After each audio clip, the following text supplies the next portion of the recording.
जय श्री राम एवरीवन। चलिए बेटा, आ गए हम आपके चैप्टर नंबर 3 पे, बीएसटी क्लास 11 का। बरोबर, हेडिंग लिखेंगे मेरे साथ, public private and global enterprises.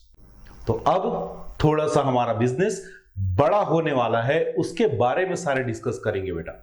बरोबर, सबसे पहला हेडिंग लिखेंगे मेरे साथ, डिपार्टमेंटल अंडरटेकिंग। इस चीज को समझने के लिए थोड़ी सी इसके बैकग्राउंड को समझते हैं। इंडिया की इकोनॉमी बोलूं या कोई भी इकोनॉमी बोलूं बेटा, कोई भी इकोनॉमी बेसिकली तीन एलिमेंट के साथ काम करती है। एक उस इकोनॉमी का कैटेगरी बन जाता है सोशल इकोनॉमी, सोशलिस्ट इकोनॉमी। बोले तो एक ऐसी इकोनॉमी जहां पे इकोनॉमिक एक्टिविटी पब्लिक के वेलफेयर या सोशल वेलफेयर के लिए ऑब्जेक्टेड है। मतलब एक ऐसी इकोनॉमी जहां पे मेन फोकस, जिसका ऑब्जेक्ट पब्लिक का वेलफेयर, सोशल वेलफेयर होता है, इसको मैं बोलूंगा सोशलिस्ट इकोनॉमी। वहां पे प्रोडक्शन किया जाएगा, ट्रांजैक्शन किया जाएगा, इकोनॉमिक्स रिफॉर्म्स लाए जाएंगे। सबका मोटिव क्या होगा? हमारे पब्लिक को अच्छी सर्विस प्रोवाइड करना, अच्छे गुड्स प्रोवाइड करना। बरोबर। दूसरा आता है बेटा कैपिटलिस्ट इकोनॉमी, जिसको हम मार्केट इकोनॉमी या मैं बोलूं प्रॉफिट इकोनॉमी बोल सकते हैं। मार्केट इकोनॉमी होता है कैपिटलिस्ट इकोनॉमी। ये इकोनॉमी क्या होता है? यहां पे मेन रोल ना पब्लिक का होता है। पब्लिक मतलब प्राइवेट इंडिविजुअल्स का होता है, जो अपने प्रॉफिट मोटिव के लिए इकोनॉमिक एक्टिविटी करते हैं। बरोबर। सोशलिस्ट इकोनॉमी में मेन रोल किसका होगा? गवर्नमेंट का, क्योंकि पब्लिक का वेलफेयर कौन चाहती है? गवर्नमेंट चाहती है। तो वो किस में आ जाएगा? सोशलिस्ट इकोनॉमी में। प्राइवेट इकोनॉमी में या मैं बोलूं मार्केट इकोनॉमी में मेन रोल किसका होगा? प्राइवेट इंडिविजुअल का होगा, जो अपने प्रॉफिट के लिए मेनली इकोनॉमिक एक्टिविटी को कंडक्ट करेंगे।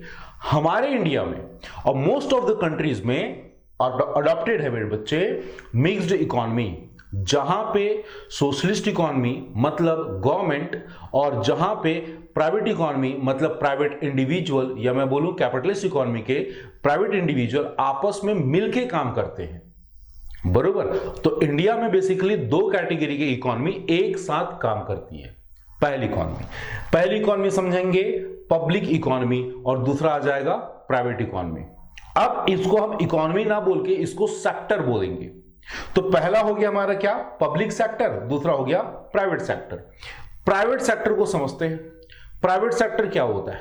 प्राइवेट सेक्टर मतलब वो सेक्टर जहां पे एक्टिविटीज या बिजनेस ऑर्गेनाइजेशन का कंट्रोल, मैनेजमेंट,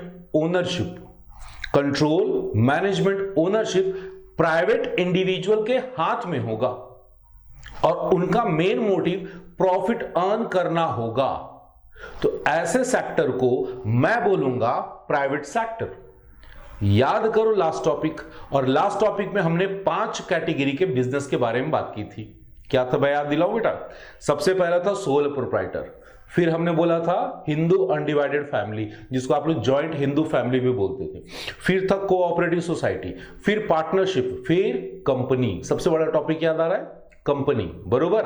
अब हम आते हैं मेरे बच्चे किसमें? पब्लिक सेक्टर में। पब्लिक सेक्टर मतलब क्या हुआ?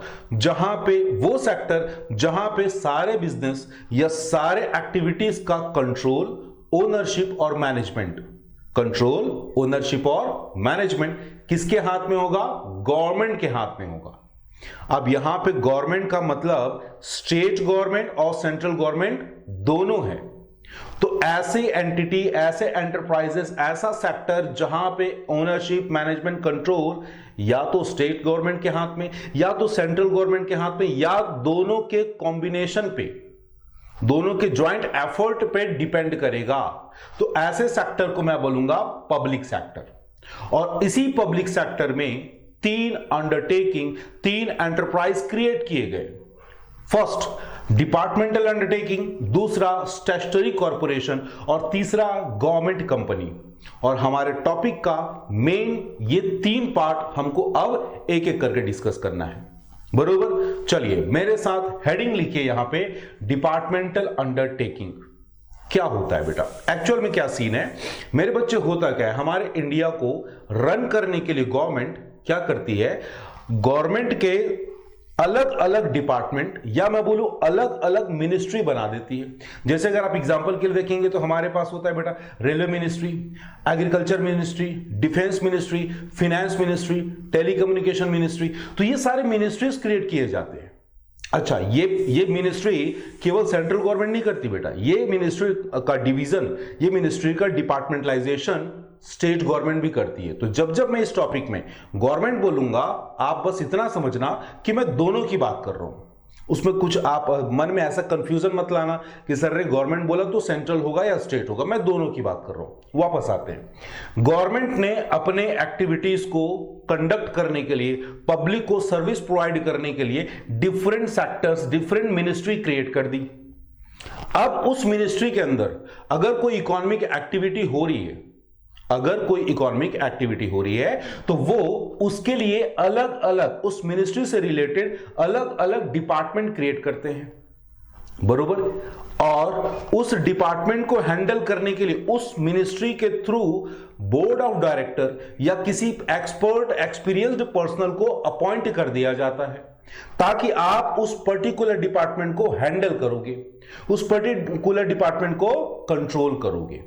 और इस सिस्टम पे कोई बिजनेस एंटिटी, कोई फॉर्म ऑफ ऑर्गेनाइजेशन अगर क्रिएट किया जाता है तो उसको मैं बोलूंगा departmental undertaking. Best example railway ministry का रेलवे डिपार्टमेंट। बात समझ में आ रही बेटा? अब क्या होता है, रेलवे मिनिस्ट्री क्या होती है, गवर्नमेंट का एक ब्रांच होता है। गवर्नमेंट का क्या होता है ये बेटा? ब्रांच होता है। अब रेलवे मिनिस्ट्री ने क्या किया, बोर्ड ऑफ डायरेक्टर अपॉइंट किए और उसको बोला कि आप हमारे इंडिया में जो इंडियन रेलवे है उसको कंट्रोल मैनेज करने का काम करोगे। ठीक, तो अल्टीमेटली रेलवे हमारे इंडिया में क्या हो गया, गवर्नमेंट का एक ब्रांच हो गया। समझ में आ गई बात? गेटिंग अ पॉइंट बेटा? अब आगे जरा देखते हैं इसके फीचर्स क्या है। डेप्थ में पढ़ना है ना, थोड़ी अंदर की बातों को जान लेते हैं। तो सबसे पहला फीचर, आप एग्जाम में क्या लिखने वाले हो, सबसे पहला फीचर ये जो है कंट्रोल किया जाएगा किसी पर्टिकुलर मिनिस्ट्री से। We are talking about departmental undertaking. तो डिपार्टमेंटल अंडरटेकिंग किसी न किसी मिनिस्ट्री से कंट्रोल किया जाएगा। और दूसरा मैंने क्या बोला, इसको जन्म देने का काम या मैं बोलूं इस चीज को क्रिएट करने का काम किसका होता है, गवर्नमेंट का। इसका मतलब यह हुआ कि यह हमारे गवर्नमेंट का ही पार्ट है। और मैं कई बार आप लोग को बोलता था कि बिजनेस और ओनर अलग अलग होते हैं। इस चीज को हम एक टर्म से जानते हैं बेटा, इस चीज को हम जानते हैं सेपरेट लीगल एंटिटी के कॉन्सेप्ट के थ्रू। यहां नहीं होगा, यहां नहीं होगा।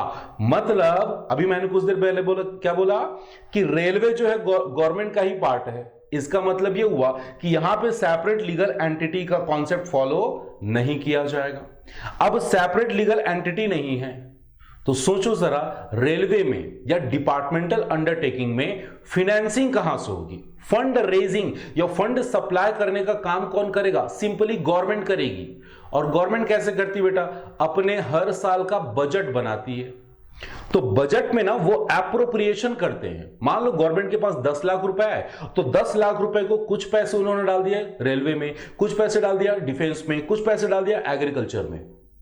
तो डिपार्टमेंटल अंडरटेकिंग को पैसे की प्रॉब्लम नहीं होती। क्यों नहीं होती? क्योंकि इसकी फाइनेंसिंग कौन कर रहा है, गवर्नमेंट कर रहा है। और कैसे कर रहा है, अपने बजट के थ्रू कर रहा है। गेटिंग पॉइंट बेटा? नेक्स्ट पॉइंट देखेंगे मेरे बच्चे, यहां जो भी पैसा कलेक्ट किया जाएगा, जो भी रेवेन्यू होगी, उस डिपार्टमेंट की जो भी इनकम होगी, सोचो ना जरा किसका होगा वो पैसा, वो डिपार्टमेंट रखेगा या उसको पैसे गवर्नमेंट की तरफ पहुंचाने होंगे। बेटा एक बात समझो ना, जिसने तुमको पैसे दिए हैं, जिसने तुम्हारे डिपार्टमेंट में, तुम्हारे अंडरटेकिंग में पैसा इन्वेस्ट किया है, प्रॉफिट, रेवेन्यू, इनकम भी तो उसी का होगा। और आपके डिपार्टमेंटल अंडरटेकिंग में पैसा सप्लाई करने का, फंड रेज करने का काम कौन करता है, गवर्नमेंट करता है। वही तो आपके डिपार्टमेंट की फंडिंग करता है। तो मेरे बच्चे सीधी बात क्या है, जो भी पैसे कलेक्ट होंगे, जैसे कि रेलवे में आप टिकट्स परचेज करते हो, वो सारे पैसे कलेक्ट किए जाएंगे, पूरे इंडिया के सारे पैसे कलेक्ट किए जाएंगे और डाला जाएगा गवर्नमेंट के ट्रेजरी में। ट्रेजरी मतलब खजाना या मैं बोलूं राजकोष, बरोबर। तो वहां सारे पैसे डाले जाएंगे। अब एक और सवाल कि भाई रेलवे में जो लोग काम करते हैं उनका स्टेटस क्या है, उनको हम क्या समझे, आप उनको समझोगे सिविल सर्वेंट, गवर्नमेंट एम्प्लॉय समझोगे। क्यों?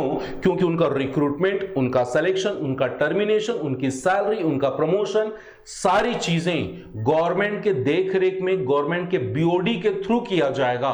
That means they are directly serving the government. तो आप उनको गवर्नमेंट एम्प्लॉय बोलोगे और इनका जो क्या बोलना चाहिए, ये जो अकाउंटेबल होंगे, ये रिस्पॉन्सिबल होंगे किसके लिए? उस पर्टिकुलर डिपार्टमेंट के हेड के लिए। क्लियर मेरी बात? अब कुछ बातें समझ में आ गई होंगी। गेटिंग माय पॉइंट बेटा? और समझते हैं ना, और समझते हैं मेरे बच्चे, एडवांटेज समझते हैं जरा इसका। फायदे क्या है? हेडिंग लिखेंगे मेरे साथ, एडवांटेज ऑफ डिपार्टमेंटल अंडरटेकिंग। पहला एडवांटेज, कंप्लीट गवर्नमेंट कंट्रोल। तो ये एडवांटेज कैसे हुआ मेरे बच्चे? देखो, जो भी डिपार्टमेंटल अंडरटेकिंग होगा उसको कंट्रोल, ओनरशिप, मैनेज करने का काम गवर्नमेंट करेगा। गवर्नमेंट का मेन मुद्दा क्या होता है? मेन ऑब्जेक्ट क्या होता है बेटा? Social welfare. अरे बाबा, इसीलिए तो हमने लोगों को इलेक्ट करके भेजा ना, कि वो हमारी कंट्री के लोगों के लिए सोशल वेलफेयर का काम करे, कंट्री के इंटरेस्ट में काम करे। तो वो डिपार्टमेंट जो गवर्नमेंट के कंट्रोल में है, जाहिर सी बात है वो क्या करेंगे?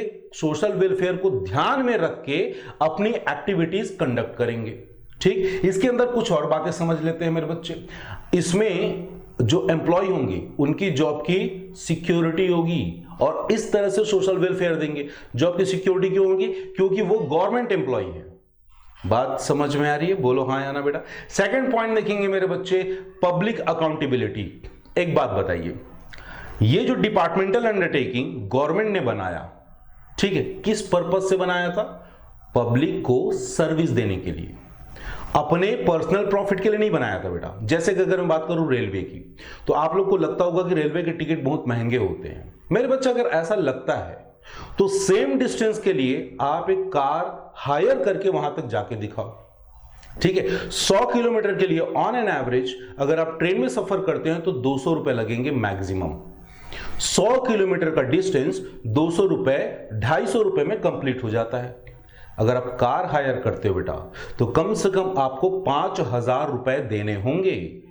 इसका मतलब क्या हुआ? गवर्नमेंट का ऑब्जेक्ट सोशल बेनिफिट देना है, कम से कम प्राइस पे लोगों को सर्विस प्रोवाइड करनी है। पॉइंट क्या था? पॉइंट था हमारा पब्लिक अकाउंटेबिलिटी। क्लियर मेरे बच्चे? पब्लिक के तरफ ये जो डिपार्टमेंटल अंडरटेकिंग है, इनकी काफी ज्यादा जिम्मेदारी होती है। क्यों? पहली चीज, गवर्नमेंट के पास पैसा कहां से आया? पब्लिक के टैक्सेस से पैसा आया। दूसरा, पब्लिक जब उस सर्विस को अवेल कर रही है, जब वो ट्रेन को यूज करना चाहती है, ट्रेन में ट्रेवल करना चाहती है, उसके लिए वो अलग पैसे देती है, किराया देती है, टिकट्स के पैसे देती है। इसका मतलब यह हुआ कि डिपार्टमेंटल अंडरटेकिंग डायरेक्टली आपके पब्लिक के साथ अटैच हो जाता है और उनके साथ ट्रांजैक्शन कर रहा है। तो अल्टीमेटली मोटिव क्या है बेटा? पब्लिक को सर्विस देना। दैट इज वाई इनकी अकाउंटेबिलिटी ज्यादा होती है।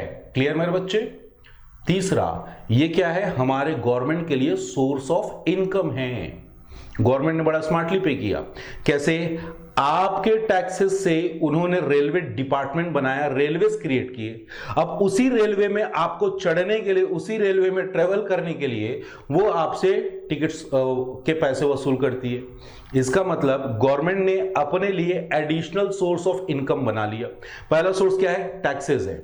उसके बाद रेलवे टिकट्स भी तो उनके क्या बन गए? सोर्स ऑफ इनकम बन गए। बोलो हाँ या ना। नेक्स्ट पॉइंट देखेंगे मेरे बच्चे, सुटेबल फॉर नेशनल सिक्योरिटी। एक बात को समझने की कोशिश करो बेटा, हमारे कंट्री में ढेर सारी मिनिस्ट्री बनाई गई, जैसे कि डिफेंस, इंडस्ट्री, पेट्रोलियम मिनिस्ट्री, ये सारी मिनिस्ट्री बनाई गई। और मेरे बच्चे यहां पे मैंने 3 बातें की। मैंने बोला डिफेंस, इंडस्ट्रियल मिनिस्ट्री और पेट्रोलियम मिनिस्ट्री।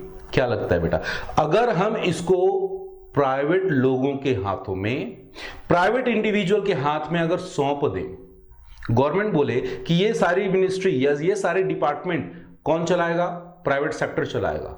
क्या लगता है बेटा, मैं स्पेशली बात कर रहा हूं डिफेंस का, जहां पे डिफेंस मिनिस्ट्री गवर्नमेंट के हाथ में है, अगर वो प्राइवेट लोगों के हाथ में पहुंच जाए, क्या होगा? सेंसिटिव इंफॉर्मेशन लीक होने के चांसेस हैं। हो सकता है हमारे पड़ोसी देश से लड़ाई हो जाए और हमारे जो प्राइवेट इंडिविजुअल वो हमारे देश के साथ गद्दारी कर दे। तो जहां नेशनल सिक्योरिटी की बात आती है, जहां नेशनल इंटरेस्ट की बात आती है, वहां सबसे बढ़िया होता है आपका क्या, डिपार्टमेंटल अंडरटेकिंग, क्योंकि यहां गवर्नमेंट उस चीज की सीक्रेसी को मेंटेन करती है। कई ऐसी एक्टिविटी गवर्नमेंट करती है जिससे हमको लगता है कि गवर्नमेंट ने गलत किया, 2 साल बाद जब पीछे मुड़ के देखते हैं तो लगता है कि हां गवर्नमेंट ने बहुत अच्छा कदम उठाया था।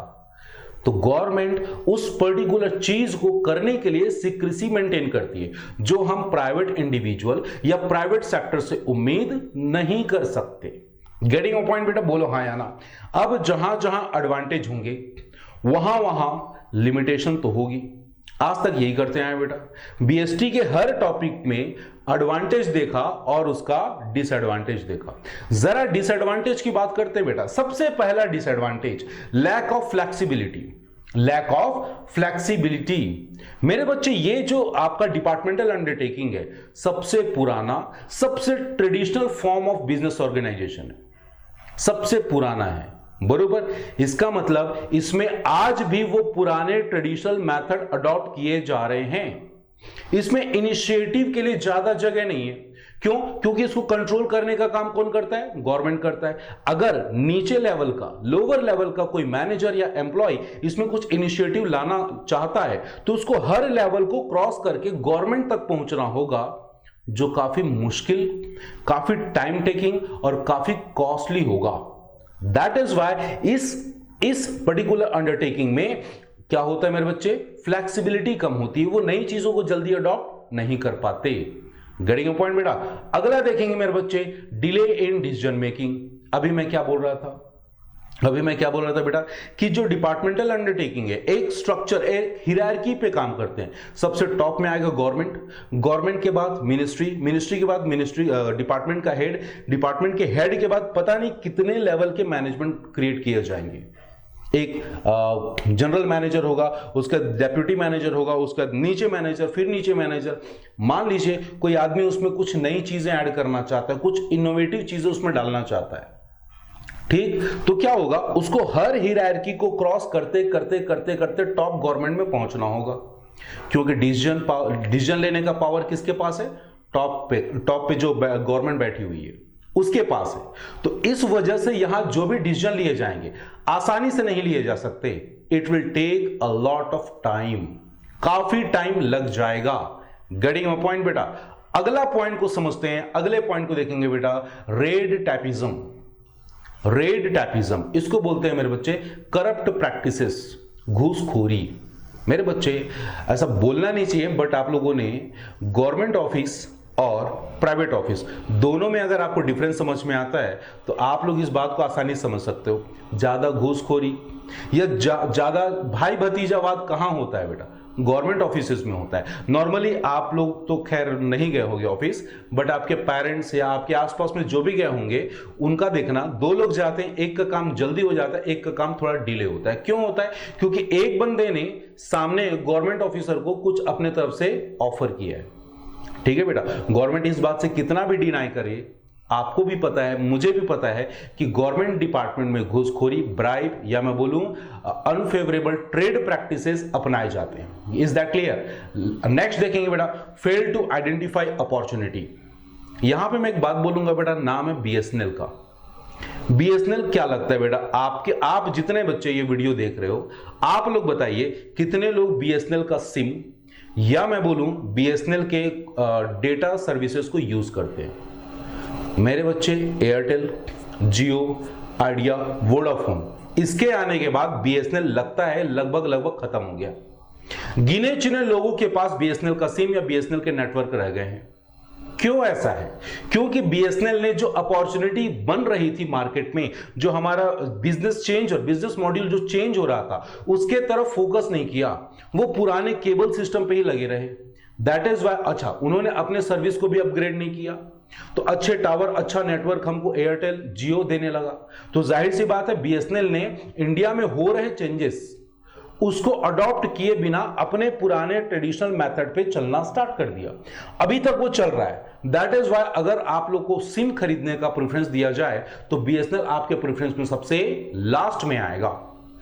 एक और चीज, बीएसएनएल गवर्नमेंट डिपार्टमेंट का है, ठीक। अब क्या होता है, जब आपको अपने सिम या अपने सर्विसेज से रिलेटेड कोई शिकायत होती है तो बीएसएनएल उसको सबसे लास्ट में या फिर सबसे डिले में, लेट में सॉल्व करता है। दैट इज वाई वो हमको एज अ कस्टमर अट्रैक्ट नहीं कर पाता।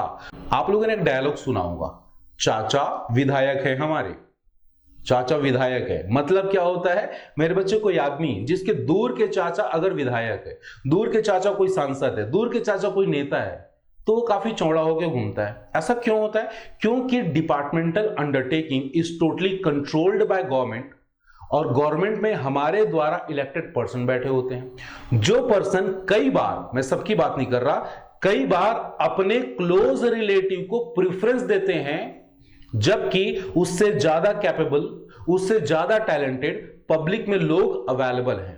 आपने देखा होगा कि किसी घर में एक बंदा नेता बन गया, उस घर की चांदी हो जाती है, उस घर के लोगों की गवर्नमेंट जॉब फटाफट लग जाती है। तो ये सारी चीजें हमारे डिपार्टमेंटल अंडरटेकिंग में एक प्रॉब्लम की तरह नजर आती है बेटा। क्लियर? तो डिपार्टमेंटल अंडरटेकिंग बस यहीं तक था बेटा। क्या क्या समझ लिए? मीनिंग समझ लिए, फीचर समझ लिए, एडवांटेज समझ लिए, डिसएडवांटेज समझ लिए। तो ये सारी चीजें आपके डिपार्टमेंटल अंडरटेकिंग को कवर अप करती है।